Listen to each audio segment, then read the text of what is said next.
Hello everyone, welcome back to 8th grade math, and today we're going to be learning how to find the slope of a graph. Okay, so the question asks us, look at this graph. What is the slope? So in order to find the slope of a graph, this is the formula that everyone uses to find the slope in a graph, basically.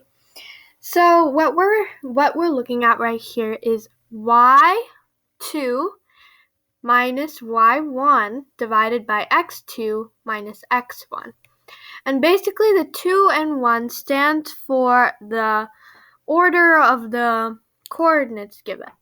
So the first step in finding the slope of a graph is to find two stable points that sit on a line that are exactly fit. Like this one right here, 3, 4.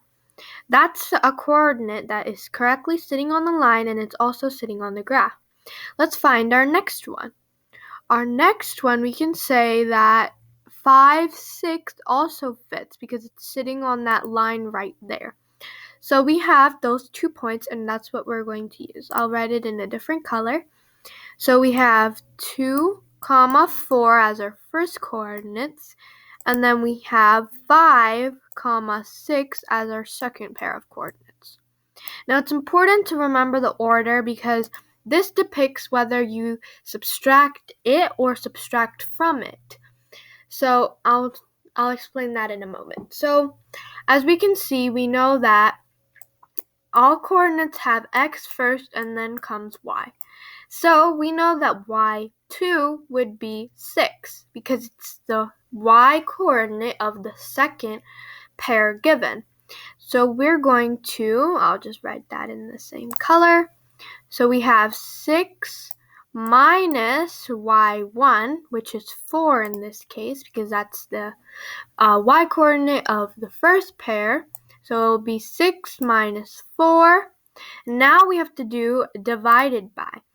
Divided by x2. x2 in this case would be 5 because it's the x-coordinate of the second pair, meaning it will be 5. Now we have to subtract that from the 2 here because 2 is x1 since it's the x-coordinate of the first pair given. So now we end up with this equation that is actually pretty easy to solve. 6 minus 4 equals 2, and then 5 minus 2 equals 3. So our slope here, in this case, would be 2 over 3, or 2/3. So let's check our answer to make sure it's correct. And it was correct.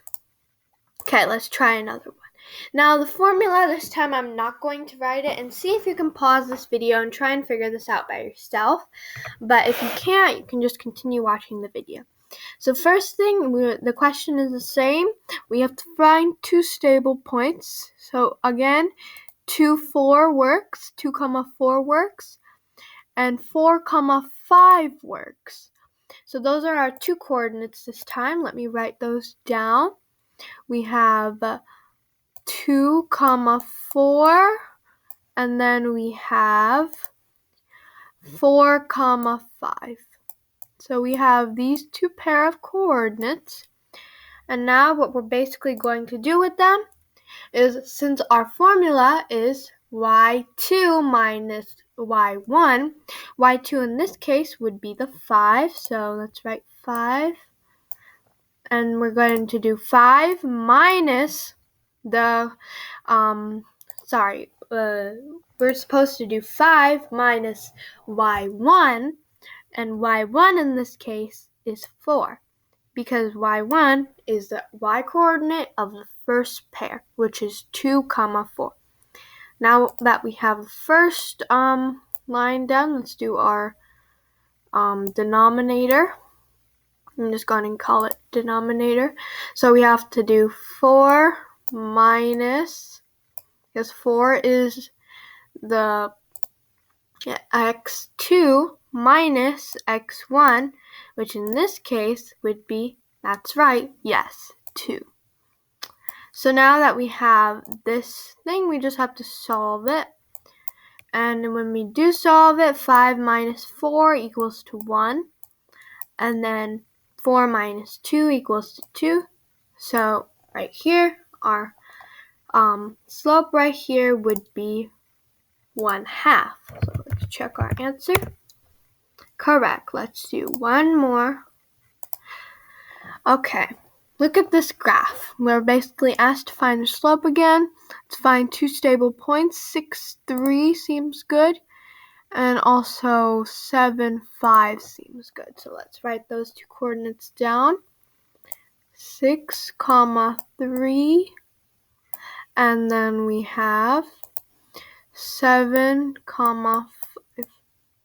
And sometimes this ends up being even if the numbers are like negative or you're not doing it in quadrant 1 of the coordinate plane and they're negative, you can still do it because you can still divide negative numbers.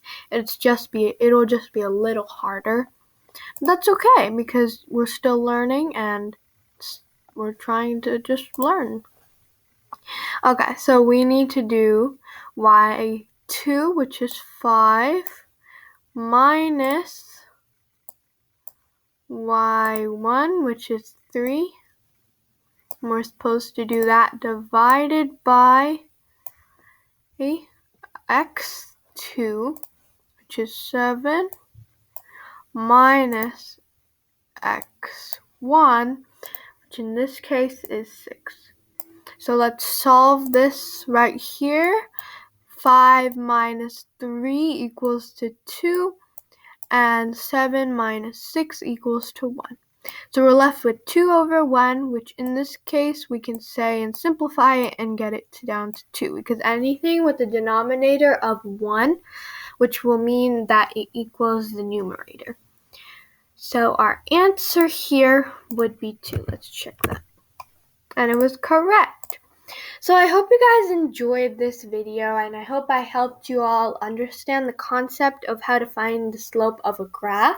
Please make sure to subscribe and like the video if you enjoyed it, and comment down below any questions, comments, or ideas you have of new videos or other topics you're struggling with.